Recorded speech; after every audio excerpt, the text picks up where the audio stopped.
Student, welcome to 7th lecture of chapter nature of light और wave optics. और आज का जो अपना टॉपिक है वो है Fraunhofer diffraction from single slit. Last जो टॉपिक था अपना वो था फ्रेनेल एंड फ्राउनहोफर डिफ्रैक्शन, जो अपन ने लास्ट लेक्चर में पढ़ा था, 6th लेक्चर में पढ़ा था। आज के जो 7th लेक्चर है उसमें अपन फ्राउनहोफर डिफ्रैक्शन को डिटेल से स्टडी करेंगे। फ्रेनेल डिफ्रैक्शन जो है वह अपने कोर्स में नहीं है। तो लेक्चर को स्टार्ट करें इससे पहले आप वीडियो को लाइक कर दीजिए और चैनल को अगर आपने अभी तक सब्सक्राइब नहीं किया है तो चैनल को सब्सक्राइब करके बेल आइकन दबा लीजिए, जिससे आगे आने वाले वीडियो के नोटिफिकेशन आपको मिलते रहे। तो चलो दोस्तों, अपन जो है चैनल को स्टार्ट करते हैं, लेक्चर को स्टार्ट करते हैं। तो अपना टॉपिक जो है वो है Fraunhofer diffraction from single slit. तो सिंगल स्लिट से अपन फ्राउनहोफर डिफ्रैक्शन देखेंगे। तो अपन ने क्या लिया, अपन ने एक लाइट सोर्स एस ले लिया, अपन ने एक लाइट सोर्स एस ले लिया। ये जो लाइट सोर्स है यह लाइट सोर्स एक कॉन्वेक्स लेंस L1 के फोकल पे है। ये जो लाइट सोर्स है यह लाइट सोर्स एक कॉन्वेक्स लेंस L1 के फोकल पॉइंट पे रखा हुआ है। तो इस सोर्स से जो लाइट आएगी वह इस तरह से लाइट जाएगी, इस तरह से। तो इस सोर्स से, इस लेंस से जो लाइट जा रही है वह लाइट प्लेन वेव फ्रंट के रूप में जा रही है। इस तरह से यह लाइट जा रही है प्लेन वेव फ्रंट के रूप में। और ये लाइट जो है यह लाइट एक एपी एपरेचर से पास होती है। ये अपने पास में एपरेचर है या स्लिट है, एबी इस स्लिट में से पास हो रही है। इस स्लिट में से पास होने के बाद में इस लाइट को एक कॉन्वेक्स लेंस L2 द्वारा, एक कॉन्वेक्स लेंस L2 से स्क्रीन पे फोकसित कर लिया जाता है। L2 से जो है अपन ने इस स्क्रीन पे इसको फोकसित कर लिया। तो ये लाइट जो है यह लाइट इस एपरेचर के पॉइंट ए और बी से इस तरह से भी डिफ्लेक्टेड हो सकती है, इस तरह से देखो, इस तरह से, और यहाँ पे फोकसित हो सकती है, यहाँ से इस तरह से पास हो सकती है।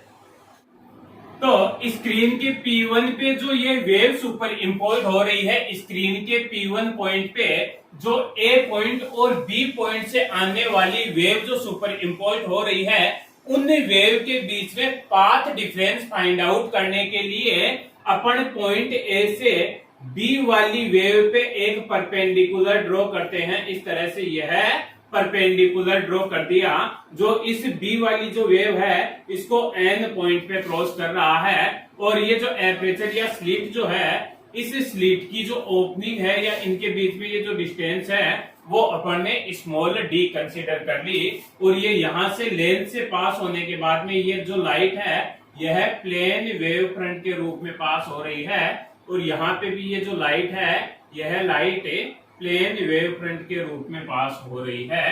तो स्क्रीन पे अपन को जो लाइट की इंटेंसिटी मिलती है वह लाइट की इंटेंसिटी कुछ इस तरह से मिलती है। सेंटर में मैक्सिमम इंटेंसिटी मिलती है, फिर मिनिमम हो जाती है, और फिर बोथ साइड जो है इंटेंसिटी जो है वह इस तरह से डिक्रीज होती जाती है। इस तरह से इंटेंसिटी डिक्रीज होती जाएगी।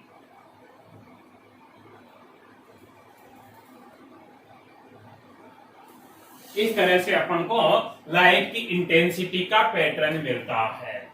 तो यहाँ पे अपन ने ये जो पाथ डिफरेंस लिया है Bn, इसके क्रॉसपोंडिंग यहाँ पे ये जो एंगल है, इस एंगल को अपन ने थीटा कंसीडर कर लिया।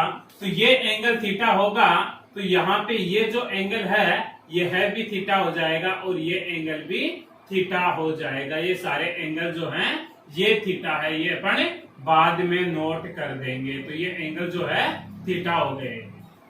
तो फ्राउनहोफर डिफ्लेक्शन को देखने के लिए अपन ने जो अरेंजमेंट किया है वो अरेंजमेंट क्या किया है, अपन ने यहाँ पे एक लाइट सोर्स लिया है। ये क्या है, अपना लाइट सोर्स है। ये क्या है, L1 क्या है, अपना कॉन्वेक्स लेंस है। और ये यहाँ पे क्या है, अपना प्लेन वेव फ्रंट है। ये क्या है, अपना एपरेचर है। ये वापस अपना प्लेन वेव फ्रंट आ गया, ये आ गया अपना कॉन्वेक्स लेंस L2 और ये आ गई अपनी स्क्रीन और ये आ गई अपनी लाइट इंटेंसिटी।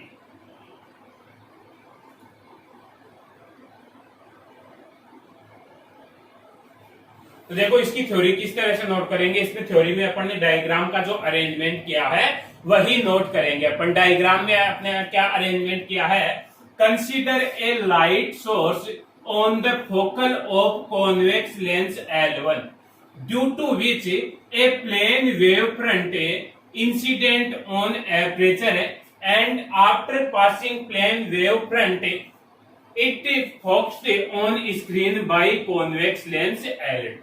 सारे डायग्राम को अपन ने रिप्रेजेंट कर दिया कि ये जो प्लेन वेव फ्रंट है यह स्क्रीन पे फोकसित कर दिया जाता है, किसके कारण, L2 कॉन्वेक्स लेंस के कारण। अब इसकी जो लाइट की ये जो इंटेंसिटी अपन को अचीव हो रही है, इस लाइट की इंटेंसिटी को अपन एक्सप्लेन करेंगे। तो सबसे पहले ये जो सेंट्रल में मैक्सिमा बन रहा है, ये जो मैक्सिमा बन रहा है जिसकी इंटेंसिटी मैक्सिमम है, इनको तो बोलते हैं अपन मैक्सिमा, और ये सबसे सेंटर में बन रहा है इसलिए इसको बोलेंगे अपन सेंटर मैक्सिमा,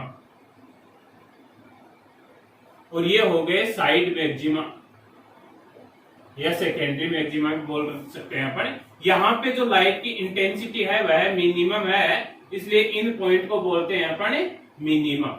तो ये जो पॉइंट है अपने यहाँ पे नोट कर देता हूं, ये जो पॉइंट है ये है अपने मिनिमा, ये जो पॉइंट है ये मिनिमा है, ये सेंटर मैक्सिमा हो गया, और ये टोटल जो है लाइट की इंटेंसिटी हो गई। तो इनको सबको अपन एक्सप्लेन करेंगे। तो फर्स्ट अपन एक्सप्लेन कर रहे हैं central maxima.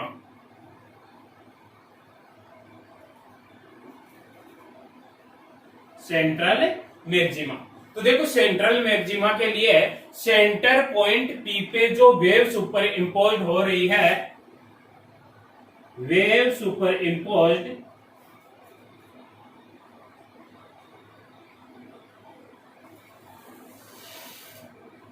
at center point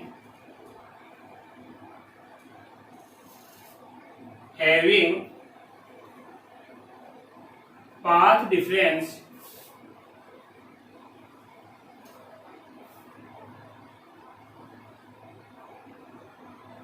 zero. इसको डिटेल से अगर अपन नोट करें तो किस तरह से नोट करेंगे कि एपर्चर के पॉइंट ए और बी से स्क्रीन के सेंटर पॉइंट P पे जो वेव सुपर इम्पोज हो रही है, उन सुपर इम्पोज होने वाली वेव के लिए पाथ डिफरेंस कितना है, जीरो है। Wave super impose at the point P from coming out at the point A and B और coming out from corner of aperture AB having path difference zero. Path difference कितना है, ये जो P पर wave आ रही है super impose हो रही है, इस P पॉइंट पे जो वेव आ रही है उनके बीच में पाथ डिफरेंस कितना है, जीरो है। पाथ डिफरेंस जब जीरो होगा तो जीरो पाथ डिफरेंस जो है उससे अपना कंस्ट्रक्टिव इंटरफेरेंस होता है, और जब कंस्ट्रक्टिव इंटरफेरेंस होता है तो कंस्ट्रक्टिव इंटरफेरेंस से ब्राइट फ्रिंज बनती है, और यहां पे जो ब्राइट फ्रिंज बनेगी वह ब्राइट फ्रिंज ही सेंटर मैक्सिमा के रूप में बन रही है, सेंटर मैक्सिमा।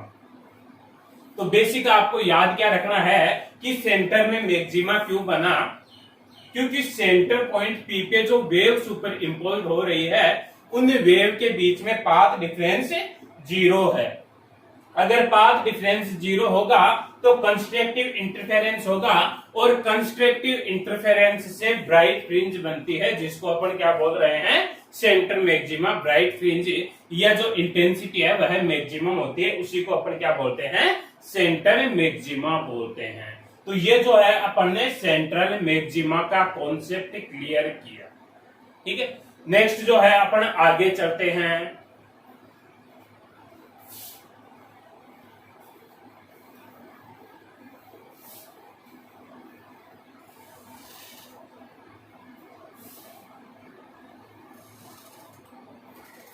नेक्स्ट है अपना minima.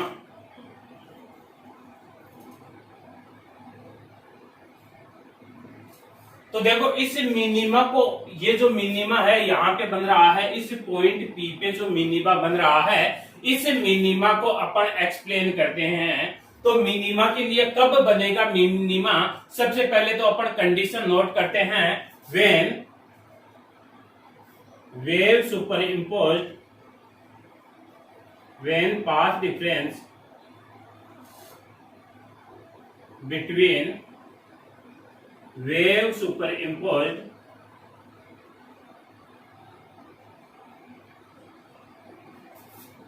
at point P1 is integer of lambda। जब इस P1 पे जो वेव सुपर इम्पोज हो रही है, इस पॉइंट P1 पे जो ये वेव आ रही है, इन वेव के बीच में पाथ डिफरेंस जो है वह लेमडा का इंटीजर होगा, तो अपने पास में मिनिमा बनेगा। तो मिनिमा कब बनेगा? मिनिमा के लिए कंडीशन क्या है? मिनिमा के लिए कंडीशन है कि इस पॉइंट पी पे जो वेव सुपर इम्पोज हो रही है, उन वेव के बीच में पाथ डिफरेंस कितना होना चाहिए? P1 पे जो वेव सुपर इम्पोज हो रही है उनके बीच में पाथ डिफरेंस लेमडा का इंटीजर होना चाहिए। लेमडा का इंटीजर का मतलब क्या हो गया? पाथ डिफरेंस जो है वो n लेमडा होना चाहिए। अब अपन कंसीडर करते हैं, इसी को एक्सप्लेनेशन करते हैं कि किस तरह से लेमडा जो है वह पाथ डिफरेंस होगा तो अपना यह डार्क फ्रिंज बनेगी, या फिर अपन कहें यहाँ पे मिनिमा बनेगा। तो अपन ने क्या कंसीडर किया? Consider path difference at super imposed wave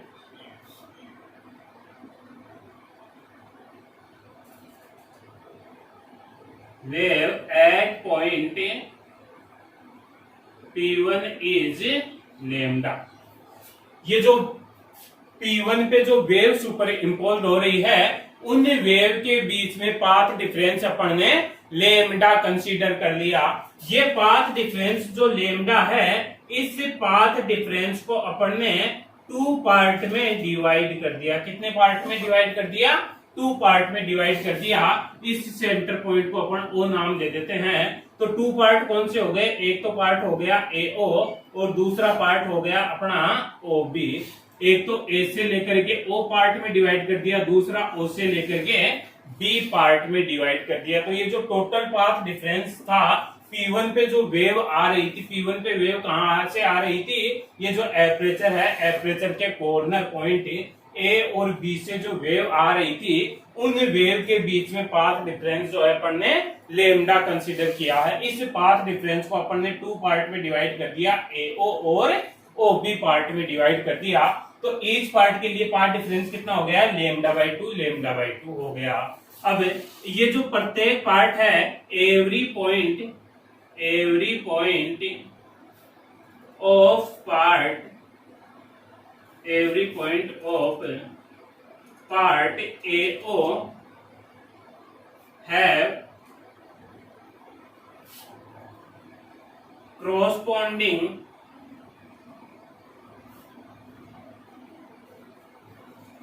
point in part OB that have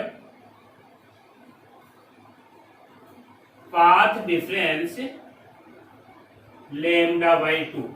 इस AO में जो कोई भी प्रत्येक पॉइंट है, ईच पॉइंट इस AO का एवरी पॉइंट जो है वह ऐसा पॉइंट होगा जिसके इक्विवेलेंट इस OB पार्ट में भी ऐसा पॉइंट होगा जिनके बीच में पाथ डिफरेंस जो है वह लेमडा बाई 2 हो जाएगा। जैसे यहाँ पे अपन ने एक पॉइंट कंसीडर किया, तो यहाँ पे भी एक ऐसा पॉइंट होगा, उन दोनों पॉइंट्स के बीच में पाथ डिफरेंस जो है वह लेमडा बाई 2 हो जाएगा। जैसे इस AO पार्ट में मैं A पॉइंट कंसीडर करूं तो OB में कौन सा हो गया?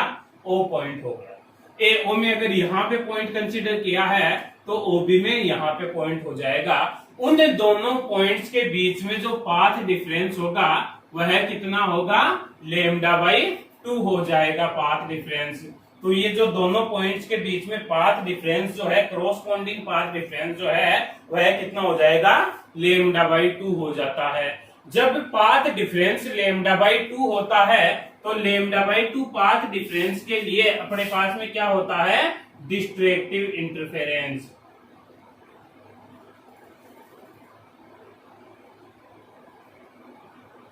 डिस्ट्रैक्टिव इंटरफेरेंस होता है।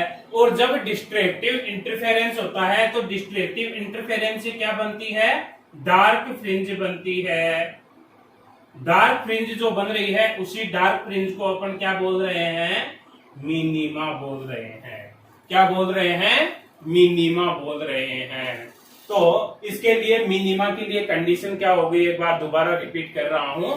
मिनिमा के लिए अपन ने क्या देखा कि मिनिमा कब बनेगा, जब पॉइंट P1 पे जो वेव सुपर इम्पोज हो रही है उन वेव के बीच में पाथ डिफरेंस जो है वह लेमडा होना चाहिए, इंटीजर होना चाहिए, लेमडा का इंटीजर होना चाहिए, 1 लेमडा, 2 लेमडा, 3 लेमडा, इस तरह से पाथ डिफरेंस होना चाहिए। अब इसी को एक्सप्लेनेशन करने के लिए अपन ने क्या माना कि ये जो P1 पे जो वेव आ रही है, A पॉइंट और B पॉइंट से जो वेव आ रही है उन वेव के बीच में पाथ डिफरेंस कितना है, लेमडा है। इस लेमडा को अपन ने 2 पार्ट AO और OB में डिवाइड कर दिया। तो प्रत्येक पार्ट के लिए पाथ डिफरेंस कितना हो गया, λ/2 λ/2। अब AO के जो AO पार्ट जो है उसमें प्रत्येक पॉइंट के लिए, एवरी पॉइंट के लिए OB पार्ट में ऐसा पॉइंट होगा जिनके बीच में पाथ डिफरेंस जो है वो कितना होगा, λ/2 होगा। जब पाथ डिफरेंस λ/2 होता है तो λ/2 पाथ डिफरेंस के लिए डिस्ट्रैक्टिव इंटरफेरेंस होता है और डिस्ट्रैक्टिव इंटरफेरेंस से डार्क फ्रिंज बनती है, इसलिए यहाँ पे डार्क फ्रिंज बन जाएगी और उसी डार्क फ्रिंज को अपन क्या बोलते हैं, मिनिमा बोलते हैं। तो ये तो हो गई इसकी थ्योरी। इसी में थोड़ा सा न्यूमेरिकल पार्ट है या डेरिवेशनल पार्ट है, वो अपन फाइंड आउट कर लेते हैं। तो देखो वो अपन कैसे फाइंड आउट करते हैं। इस मिनिमा के लिए तो अपन ने क्या कंसीडर किया, अपन ने डायग्राम से आपको एक राइट एंगल ट्राइंगल दिख रहा है। राइट एंगल ट्राइंगल कौन सा हो गया, ABN।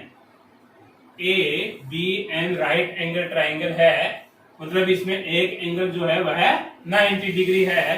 तो इस ट्राइंगल में मैंने साइन थीटा का फॉर्मूला लगाया। साइन थीटा जो होता है वो होता है अपना परपेंडिकुलर अपॉन हाइपोटेनियस। परपेंडिकुलर क्या हो गया, परपेंडिकुलर हो गया BN अपॉन हाइपोटेनियस हो गया AB।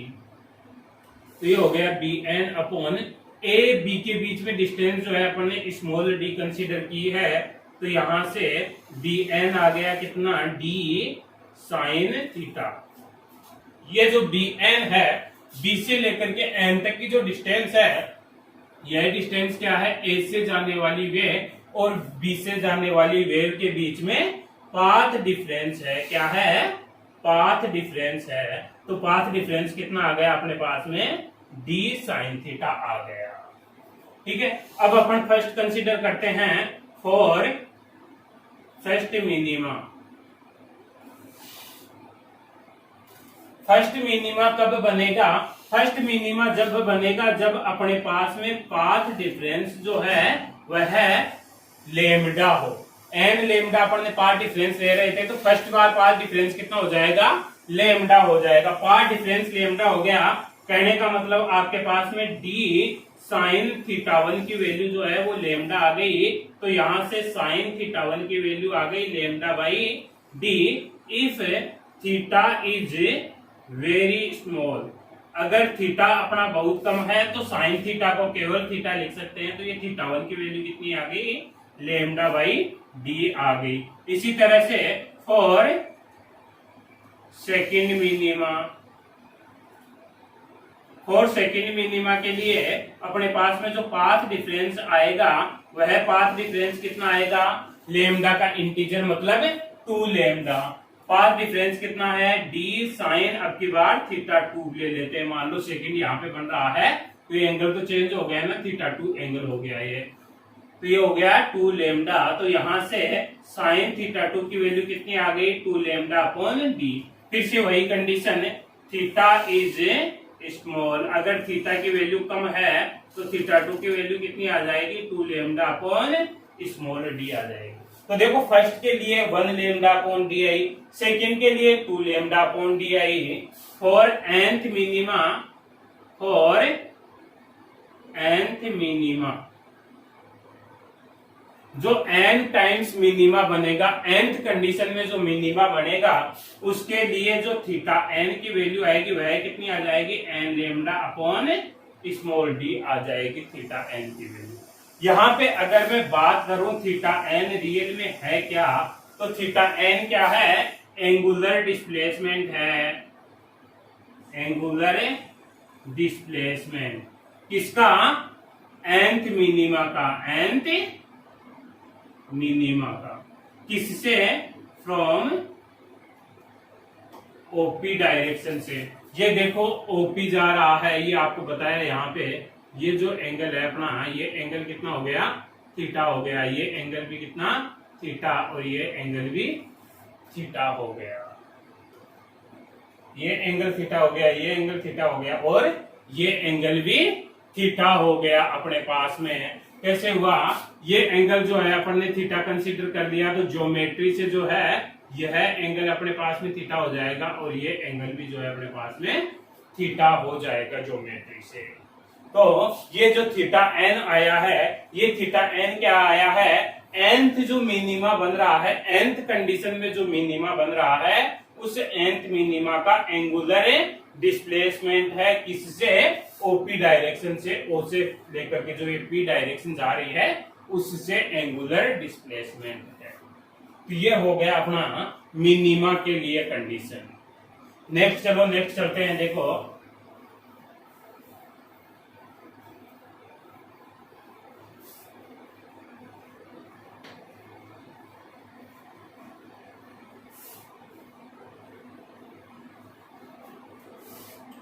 मैक्सिमा के लिए सेकेंडरी मैक्सिमा भी बोल सकते हैं अपन, या फिर मैक्सिमा भी बोल सकते हैं। तो यह जो मैक्सिमा बन रहा है, यह मैक्सिमा कब बनेगा, when path difference between wave superimposed at point P1 is 2n plus 1 lambda by 2। जब इस P1 पे जो वेव सुपर इम्पोज हो रही है, उन वेव के बीच में पाथ डिफरेंस जो है वह odd multiply of lambda by 2 हो। इस P1 पे जो वेव सुपर इम्पोज हो रही है, वेव कहां से आ रही है, एपरेचर के पॉइंट ए और बी से जो वेव आ रही है, उन वेव के बीच में जो पाथ डिफरेंस है वह लैम्डा का ओड मल्टीप्लाई हो, और लैम्डा बाई 2 का ओड मल्टीप्लाई हो, और लैम्डा बाई 2 के ओड मल्टीप्लाई को अपन नोट कर सकते हैं 2n प्लस 1 लैम्डा बाई 2। तो इन दोनों वेव के बीच में पाथ डिफरेंस जो है, जब 2n प्लस 1 लैम्डा बाई 2 हो, तो P1 पे जो है वह मैक्सिमा बनेगा। तो अब अपन वही कंडीशन लेते हैं फॉर फर्स्ट मैक्सिमा। तो देखो पहले अपन जो है इसको एक्सप्लेन कर देते हैं कि किस तरह से ओड मल्टीप्लाई होगा तो यहाँ पे मैक्सिमा बनेगा। तो अपन ने क्या कंसीडर किया, consider path difference 3 lambda by 2। Path difference जो है अपन ने 3 लैम्डा बाई 2 कंसीडर कर लिया। इस 3 लैम्डा बाई 2 जो है इसको 3 इक्वल पार्ट में डिवाइड कर दिया। कितने पार्ट में डिवाइड कर दिया, 3 पार्ट में डिवाइड कर दिया। अब देखो ये जो फर्स्ट पार्ट है, इस फर्स्ट पार्ट के कोरोस्पोंडिंग सेकंड पार्ट में ऐसा पॉइंट होगा जिनके बीच में पाथ डिफरेंस जो है वह कितना आएगा, लैम्डा बाई 2 आएगा। अभी जो अपन ने मिनिमा वाली कंडीशन लिखी थी, सेम वही कंडीशन है। जब पाथ डिफरेंस अपना लैम्डा बाई 2 हो तो क्या होता है, डिस्ट्रैक्टिव इंटरफेरेंस। डिस्ट्रैक्टिव इंटरफेरेंस होता है। और जब डिस्ट्रक्टिव इंटरफेरेंस होता है तो क्या मिलता है अपन को, डार्क फ्रिंज मिलती है। डार्क फ्रिंज या अपन बोल सकते हैं मिनिमा मिलता है। लेकिन थर्ड पार्ट जो है वह शेष रह गया। थर्ड पार्ट के कोरोस्पोंडिंग कोई भी अपने पास में ऐसा पॉइंट नहीं है जिसके कारण डिस्ट्रक्टिव इंटरफेरेंस हो। इस पार्ट के लिए कोई भी दूसरा कोई पॉइंट नहीं है। तो थर्ड पार्ट में जो वेव होगी उस वेव के कारण जो है अपन को मैक्सिमा मिलता है। मैक्सिमा किसके कारण मिलता है, ये दोनों तो एक दूसरे को कैंसिल कर देते हैं। इसमें भी एक पॉइंट होगा, इसमें भी एक पॉइंट होगा, तो दोनों जो पॉइंट है उनके बीच में पाथ डिफरेंस λ/2 होगा। तो दोनों का डिस्ट्रक्टिव इंटरफेरेंस होगा और डिस्ट्रक्टिव इंटरफेरेंस से इंटेंसिटी जो है वह 0 या मिनिमम मिलेगी। कहने का मतलब डार्क पॉइंट मिलेगा या फिर मिनिमम पॉइंट मिलेगा। लेकिन थर्ड पार्ट के कोरोस्पोंडिंग कोई भी पॉइंट नहीं है, इसके कोरोस्पोंडिंग कोई भी पॉइंट नहीं है। तो यहाँ पे थर्ड पार्ट से जो है अपन को मैक्सिमा मिलता है। इस प्रकार अपन को यह सेकेंडरी मैक्सिमा मिलता है। अब इस सेकेंडरी मैक्सिमा के लिए भी अपन थोड़ा सा और एक्सप्लेन करते हैं इस सेकेंडरी मैक्सिमा को। तो देखो इस सेकेंडरी मैक्सिमा के लिए अपन फर्स्ट मैक्सिमा की बात करें, फर्स्ट मैक्सिमा की अगर बात करें अपन, तो फर्स्ट मैक्सिमा के लिए आपका पाथ डिफरेंस जो है वह कितना हो जाएगा, λ/2 का ओड मल्टीप्लाई, मतलब λ/2 ही हो गया। पाथ डिफरेंस जो था अपना वह कितना था, d साइन, फर्स्ट के लिए कर रहे हैं तो θ1 इक्वल टू λ/2। तो यहां से साइन θ1 की वैल्यू जो है वो आ गई λ/2d इफ थीटा स्मॉल। अगर थीटा की वैल्यू बहुत ही कम है तो यहाँ से साइन थीटा की जगह केवल θ1 लिख देते हैं λ/2d। For second maxima, second maxima के लिए पाथ डिफरेंस जो होगा वह हो जाएगा अपना ओड मल्टीप्लाई। ओड मल्टीप्लाई का मतलब 3λ/2, λ/2 का ओड मल्टीप्लाई 3λ/2 हो जाएगा। d sine θ2 equal to 3λ/2। तो यहाँ से θ2 कितना आ जाएगा, वही थीटा स्मॉल होगा और इस तरह से θ2 की वैल्यू कितनी आ जाएगी, 3λ/2d आ जाएगी।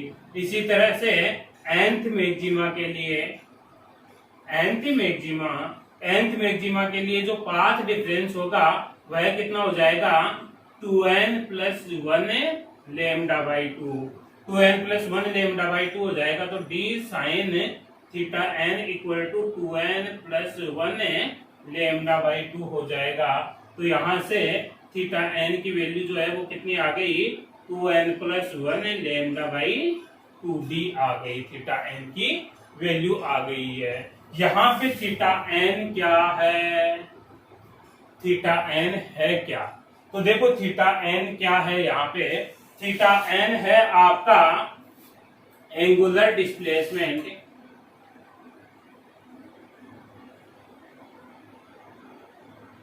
किसका, angular displacement of nth maxima from OP. ये जो ओपी डायरेक्शन है, इस ओपी डायरेक्शन से जो n नंबर पे मैक्सिमा बनेगा उसका एंगुलर डिस्प्लेसमेंट है, ये एंगल है nth मैक्सिमा का। तो यह जो है अपना मैक्सिमा के लिए कंडीशन आ गई। तो अपन ने तीन चीजें पढ़ ली इसके लिए, सेंट्रल मैक्सिमा पढ़ा, मिनिमा पढ़ा और फिर से अपन ने मैक्सिमा पढ़ा। अब इसी में जो है एक टॉपिक और है, इंटेंसिटी डिस्ट्रीब्यूशन कर्व। तो देखो इंटेंसिटी डिस्ट्रीब्यूशन कर्व क्या होगा,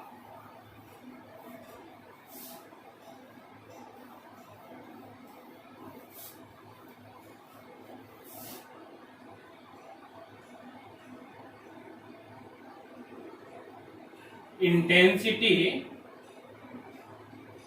डिस्ट्रीब्यूशन कर्व। तो देखो इंटेंसिटी जो अपन को स्क्रीन पे इंटेंसिटी जो मिल रही है वह किस तरह से मिल रही है, जब पाथ डिफरेंस 0 था तो अपन को मैक्सिमम इंटेंसिटी मिल रही थी, सेंट्रल मैक्सिमा मिल रहा था। उसके बाद में जब अपने पास में पाथ डिफरेंस कितना हुआ, लेमडा हुआ, लेमडा पाथ डिफरेंस हुआ, तो मिनिमा मिल रहा था ना, तो यहाँ पे पाथ डिफरेंस जो है वो कितना हो गया, लेमडा हो गया। तो फिर अपन को जो है ये मैक्सिमा मिला था, सेकेंडरी मैक्सिमा, फिर मैक्सिमा मिला था और फिर से मैक्सिमा मिला था। यहाँ पे पाथ डिफरेंस लेमडा, यहाँ पे 2 लेमडा और यहाँ पे 3 लेमडा। इसी तरह से यहाँ पे भी इंटेंसिटी जो है वो इस तरह से डिक्रीज होती जाती है, इस तरह से। यहाँ पे कितना, माइनस लेमडा पाथ डिफरेंस और यहाँ पे -2 लेमडा और यहाँ पे -3 लेमडा।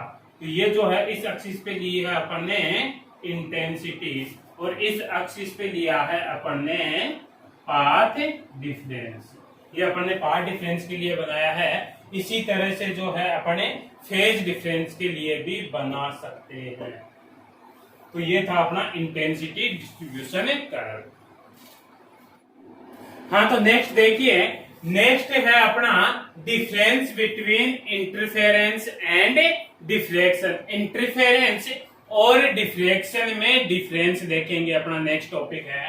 तो इंटरफेरेंस और डिफ्लेक्शन में अपन डिफरेंस देख रहे हैं। तो देखो पहला डिफरेंस क्या हो जाएगा, इंटरफेरेंस जो है उस इंटरफेरेंस में two wave of same frequency superimposed. Interference जो है उसमें दो सेम फ्रीक्वेंसी की वेव सुपर इम्पोज्ड होती है, जबकि डिफ्लेक्शन में many wave superimposed emitted from single slit। Interference जो होता है उसमें दो सेम फ्रीक्वेंसी की वेव सुपर इम्पोज्ड होती है, जबकि डिफ्लेक्शन में बहुत सारी वेव सुपर इम्पोज्ड होती है जो केवल एक ही स्लिट से इमिटेड हुई है। तो देखो दूसरा डिफरेंस जो है वो क्या हो जाएगा, इंटरफेरेंस में जो वेव सुपर इम्पोज्ड होती है वो वेव दो डिफरेंट स्लिट से इमिटेड होती है। Superimposed wave are emitted from different slit. Superimposed wave are emitted from single slit। इसमें जो सुपर इम्पोज्ड वेव होती है वो दो अलग अलग स्लिट से आती है। अपन ने यंग्स एक्सपेरिमेंट में देखा था S1 और S2 से आती है, जबकि इसमें वेव जो है वो एक ही स्लिट से जो बहुत सारी वेव आती है वो सुपर इम्पोज्ड होती है। तो नेक्स्ट डिफरेंस जो है ये हो गया। थर्ड डिफरेंस देखो, if the amplitude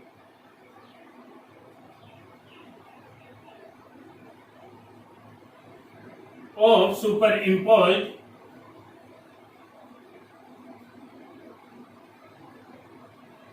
wave are same, then perfect dark fringe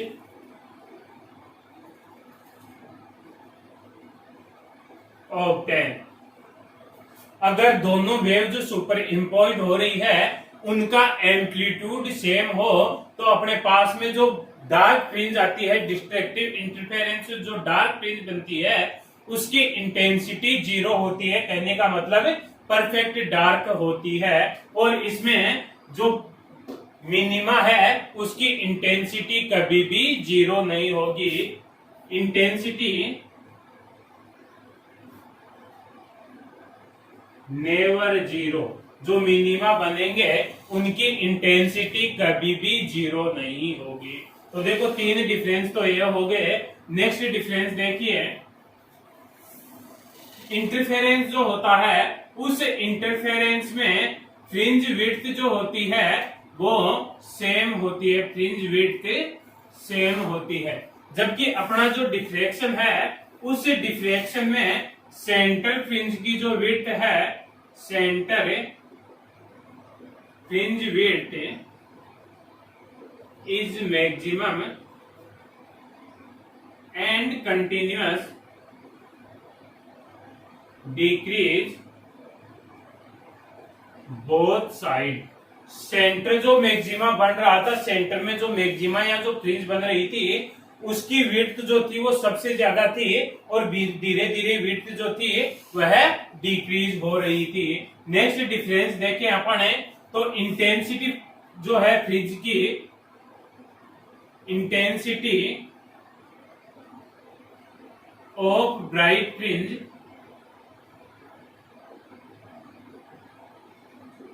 is same. जितनी भी ब्राइट फ्रिंज है उन सभी ब्राइट फ्रिंज की इंटेंसिटी जो थी वह इंटरफेरेंस में सेम आई थी, लेकिन intensity of centre maxima is maximum. Diffraction में जो सेंटर मैक्सिमा होता है उसकी इंटेंसिटी मैक्सिमम होती है एंड कंटिन्यूअस डिक्रीज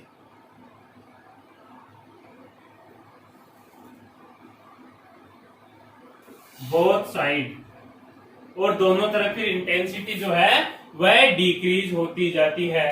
और नेक्स्ट डिफरेंस है इंटरफेरेंस में अगर अपने पास में पाथ डिफरेंस जो है, पाथ डिफरेंस वह एन लेमडा है तो अपने पास में ब्राइट फ्रिंज बनती है, ब्राइट फ्रिंज बनती है। और डिफ्रैक्शन में अगर अपने पास में path difference 2n + 1 lambda by 2 है तो अपने पास में मैक्सिमा बनता है या फिर सेकेंडरी मैक्सिमा बनता है। तो ये जो है 6 डिफरेंस हो गए इंटरफेरेंस और डिफ्रैक्शन में। तो आज का लेक्चर इतना ही है।